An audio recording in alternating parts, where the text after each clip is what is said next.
And why did I mention, once again, a new way of looking at filling techniques? Because when we got the micro CT, we start trying to see and what can we do? How can we make better our treatment for our patients? So we decided at the time that I was in the last academic institution to really do a 3D analysis of different obturation methods. This tooth was done by Dr. Rigoberto Perez. And you can see, for example, in the distal root, this is the view of an X-ray. This is when we take the X-ray, we can actually pat ourselves and say, wow, what a great root canal I have done. But on this X-ray, we look at the distal canal that has been very well obturated. At least the gutta percha is trying to really mold itself to the canal walls. Now, let me show you stack images on the distal canal.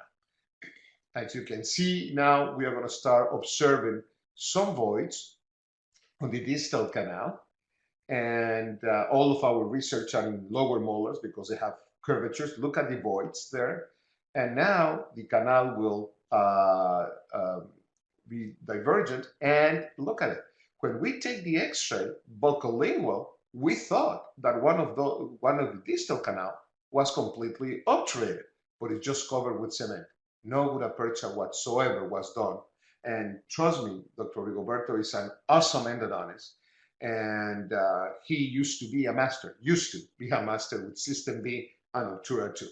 So if we see this tooth also from the mesodistal view, we can see the lack of obturation in one of the canals in the distal. And look, all the voids, not only on the material itself, but also on the interface between canal wall and dentin. This is the buccolingual view with the micro CT, and look what is going to happen right now, right here. There is no gutta percha and the lack of adaptation. Look at it, voids, and the lack of adaptation of the material towards the canal walls.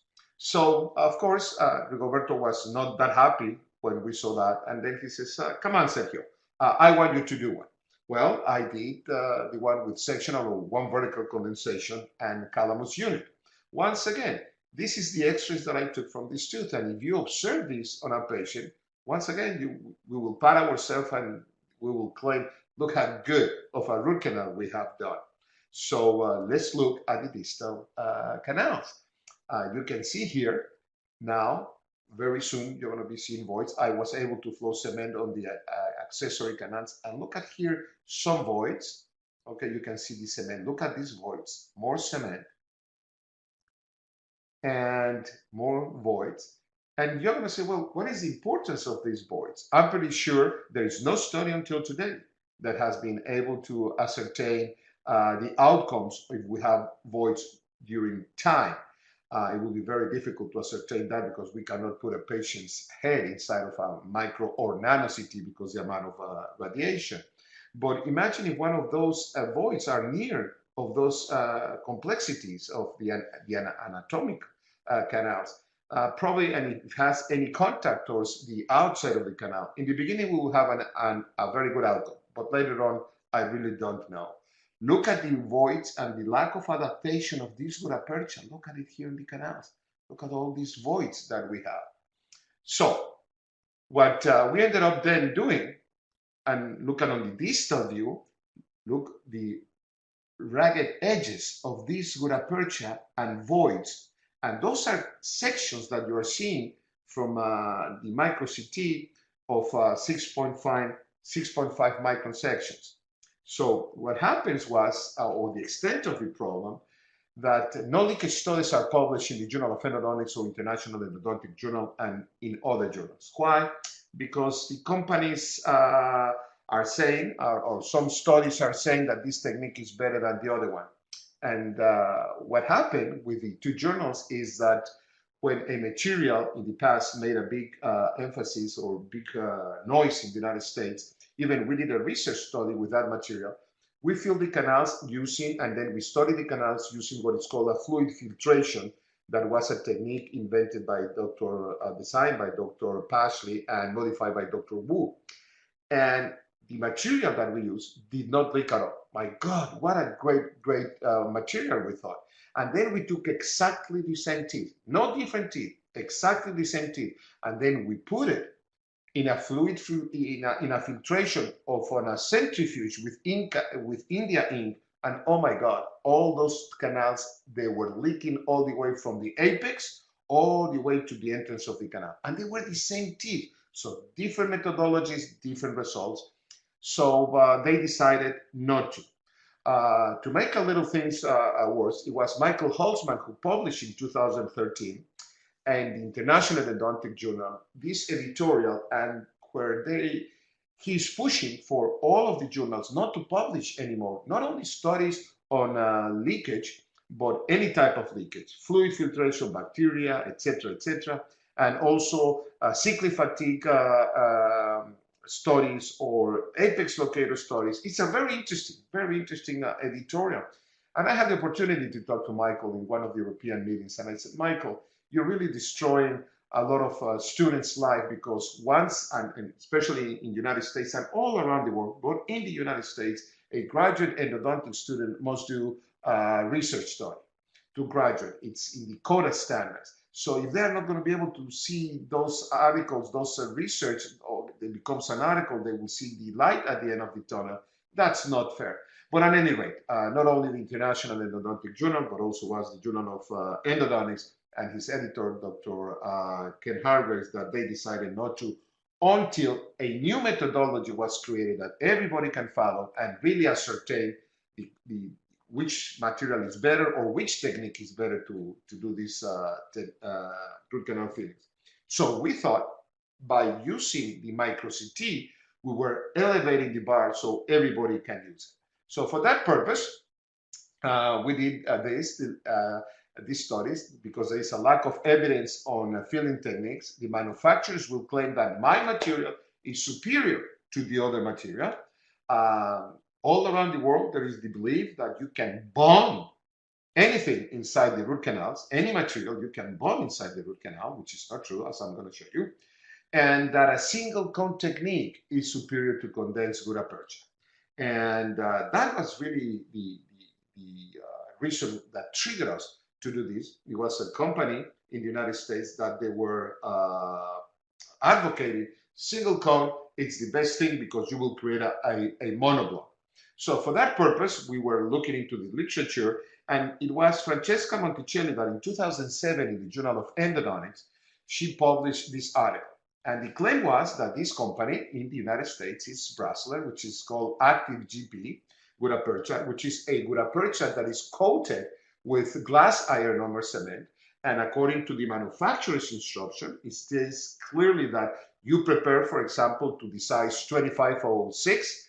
And then what you need to do is to get a laser match gutta percha to that particular file, which is coated with this glass ionomer cement. You will put glass ionomer cement inside the canal. Please don't believe a word I say. You can actually see this because those were the instructions of this material. Then you put the glass ionomer cement, and then you place inside all the way to working in this single cone active GP. And you wiggle that on the end and the canal, and then you sever with heat at the entrance of the canal, and you have created a monoblock. And I said always this, and very respectfully, the stupidity of the American legal system. There are two great endodontists that they have patented the word monoblock. That means that if any person around the world invents something that truly produces a monoblock, they have to pay royalties to these two endodontists. But forget about that. What is monoblock? If we go into the Greek and Latin roots, mono means one, block means one piece. So it was Francesca Monticelli that she did a bacterial leakage study on this material, and she compared this material with thermoplasticized gutta percha and AH plus cement. And she showed scientifically that the monoblock or single cone technique leaked a lot of bacteria. So, this is the article that proves and shows scientifically why we cannot bond inside the root canal. If we are doing a posterior composite, When we use a high speed, the type of smear layer that we create is different from the one that we create inside the root canals. And inside the root canals, that smear layer is more dense and is more pushed towards the dentinal tubules. But it was Franklin Tai and David Pashley from Augusta, Georgia at the university that they clearly show that you cannot bond inside the root canal. Not only that, why in a posterior composite, for example, we condition the walls, and after we condition the walls, we put a little bit of material, we condense a little bit, and then we cure that material. So what are we doing? We don't put the material in at once, all the material to fill up the cavity, and then we just cure this material, because it will be what? The C factor, it will contract, it will shrink towards the center. And imagine that's in a cavity that we can manipulate that material. What do we do inside the root canal? It's impossible to achieve. So the highlights of these studies were to compare cold gutta percha techniques, lateral condensation, single cone active GP, and the glass ionomer cement, or the BC sealers that they were coming up to the market in the early 2007, 2008. Then we compare warm gutta percha techniques, one sectional, and also using the dual calamus units. And then to compare the filling techniques with the core obturators, Thermafill, protein obturator, GT obturators, Pro-Vortex obturators, Gutta core, and Real Seal, and Soft core. The Gutta core was not included in that study because at that time when we started it, Gutta core was not in the market. So we finished the studies and we submitted the studies, and after I submitted, immediately I called them back because I didn't know that Dentsply was launching Gutta core, and I didn't want to do a research study only on one material. I just wanted to put it into as another group in this study. So we were comparing this with this new technology, which is the micro CT. We started it, then we added the Gutta core, and by the time that we were redoing the articles, the Real Seal, which is Resilon, was pulled out of the market. And at that time also I started being involved in the creation of Wave 1 and then Wave 1 Gold file to prepare root canals on a reciprocating motion, and we were not finished this, but we have the samples, and I'm pretty sure very soon, now with a little more time, we are going to be publishing this, but this is this study.